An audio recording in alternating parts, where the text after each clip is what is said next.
কখনো কোনো চাতককে দেখেছেন? একটা চাতক বর্ষার জন্য অপেক্ষা করে, সেই বর্ষার জলে নিজের তৃষ্ণা নিবারণ করে, নয়তো সারা বছর তৃষ্ণার্ত থেকে যায়। ও আকাশের দিকে তাকিয়ে থাকে আর অপেক্ষা করে যে কবে বর্ষা হবে আর কবে আমি আমার তৃষ্ণা নিবারণ করব। সেখানে অন্যদিকে একটি কাক বা একটা পায়রা, এরা কি করে?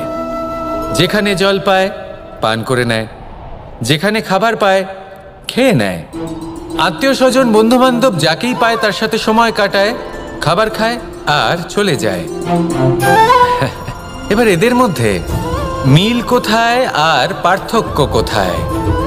দুজনের কাছেই ডানা রয়েছে, দুজনেই উড়তে পারে। এই আকাশ হলো ওদের, খাবারের দানা ওদের। পার্থক্য হলো তাদের অভিলাষার, পার্থক্য হলো তাদের আকাঙ্ক্ষার, পার্থক্য জীবন যাপনের ধরনের। এবার যত বেশি আকাঙ্ক্ষা থাকবে, যত দামি জীবনযাপন করার ইচ্ছে থাকবে, তত বেশি কষ্ট আপনাকে সহ্য করতে হবে। আবার অন্যদিকে জীবন যত সরল হবে, জীবনযাপন যত সরল হবে, সমস্যা ততটাই কম হবে।